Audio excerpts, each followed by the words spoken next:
Hello there, I'm Brandon Stevens. I'm going to be talking briefly about the history of sheet metal, how it was formed, the history of it, its modern use, and also any future use and how it can be profitable to the consumer or the user.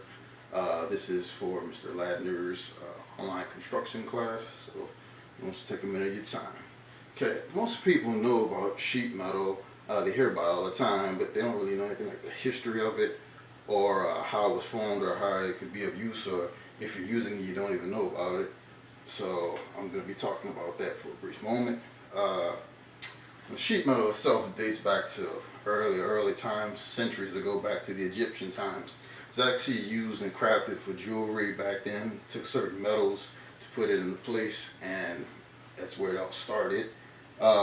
But it really had its place around 1401 when people got tired of using primordial furnaces and charcoal to liquefy steel, and they're looking for more modern formats of that during that time. So it was around 1485, some decades later, when the artist Leonardo da Vinci came up with the first drawing of what was a rolling mill. That was very prominent for its time. And about less than 20 years later, they had first two earliest reports of two rolling mills.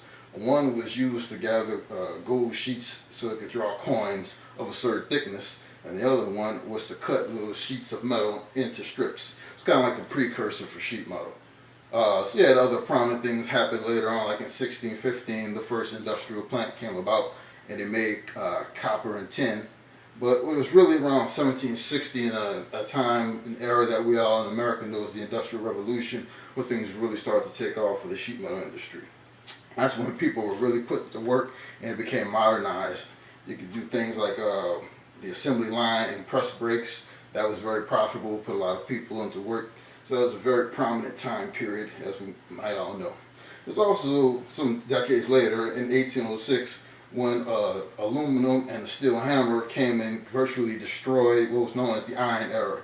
Everybody wanted everything to be modernized, and this was kind of in the same area as the Industrial Era, but post-industrial. So, funny time frame. That's just a little brief history of sheet metal. So, of course, people probably don't really have an idea of how it's formed. So, it's kind of a funny process, but it takes about 5 steps. Sheet metal itself is made from materials like steel and copper. But the first process before doing anything in it is to melt the steel in what's known as a crucible. And after it goes into the crucible, it goes through the pouring process. After the metal is poured into a rectangular mold, and that mold has to be kept hot and at a certain temperature. The third part is pickling. Pickling is where the metal cools off, and is taken out of the mold. And the rectangular block is put into a rectangular block known as the ingot. The ingot is dipped into a mixture of chemicals to be cleaned. It's the only way it can be done. And the fourth step is the rolling process. In the rolling process, the ingot is put through a press, and the press is about 2 big rollers that it goes through, kind of flattens it out, and that brings it to what's called the annealing process. During the annealing, it's basically just a repeat where you heat the metal up and you pickle it again. And finally is the shipping process, where once you get your piece of sheet metal to its desired thickness, you flatten it out, and flatten it out, or you roll it into what's a coil. And typically a shipped piece of sheet metal goes anywhere from 5 millimeters to 15 centimeters on average. So just to give you a visual of what the actual process looks like, created this poster board. This right here is what a melted piece of sheet metal looks like. Right there, you have the pouring process here. Skip over to here, it's pickling, where you see the big block, rectangular block. That's the rolling process I referred to, where the 2 rollers flattens the sheet metal out. And finally the annealing, where it's put back and heated up. So it's just to get an idea of that. Give you a good visual. Okay, thirdly, what everybody needs to know is the modern use of sheet metal. Sheet metal, like I said previously, earlier, it can be used in a variety of ways that many people might not even be cognizant to. For instance, you have the airplane and flight industry. Pretty much all airplane wings and the fuselages on a plane is made out of sheet metal. Also, when it comes to the automotive industry, the entire bodies of most cars and vehicles in general is made out of sheet metal. With the building material industry, you have roofing material that is a product of sheet metal. Flashing for roofs, and also rain gutters. I didn't even know that until recently. It's made out of sheet metal. Also, in equestrian, people that ride horses, the little tacks that go on to make breastplates, those are made out of sheet metals. And also, it could use for, since it was around for centuries back in the day, it was used for body armor for people during cavalry in times of battle. So, just some multiple uses of sheet metal that some people may not even be cognizant to. Okay, we also have different types of sheet metal. We have 5 different types. The main 3 are what's called hot rolled steel, and that's cold rolled steel, mild steel, copper, and aluminum sheet metal. The hot rolled steel is what's called in the industry as being considered the smartest choice as far as cost efficiency and being sturdy. It's a relatively easy process to make in terms of production.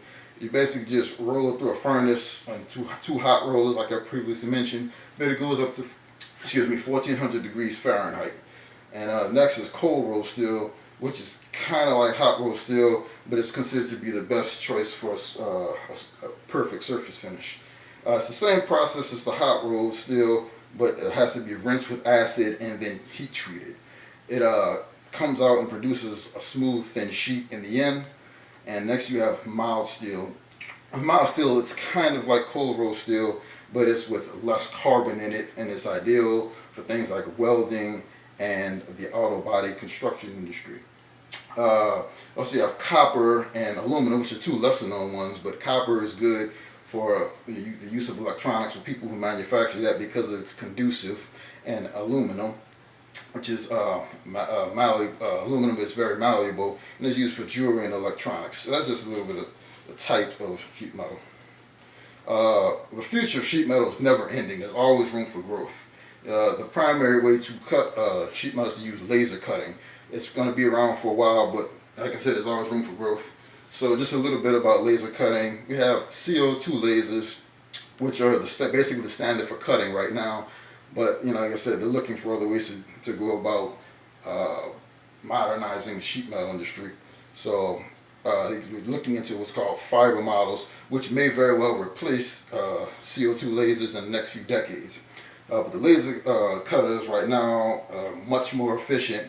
And another thing they're looking at now is 3D printing, which is going to go hand in hand, hopefully, with printers and laser cutting, so it can make it more energy efficient and, yes, good for use. One last thing, most people don't know if they're looking to get into the industry for pay. Sheet metal actually pays well for anybody interested. It's $22.57 an hour, and on average yearly it's about $46,940 per year. And the most you can make since recorded in 2016 is $85,000 a year. So that's my little tidbit about sheet metal. I thought I knew a little something about it, but I was amazed to find out about the illustrious history of it. So I just wanted to give my 2 cents. Thank you for your time. Also, this is what actual sheet metal looks like. You can see it's flattened out, standard piece right there. And again, this is the 5 steps of the formation of sheet metal: melting, pouring, pickling, rolling, and annealing. Again, I'm Brandon Stevens for Mr. Ladner's online construction class, and thank you for your time.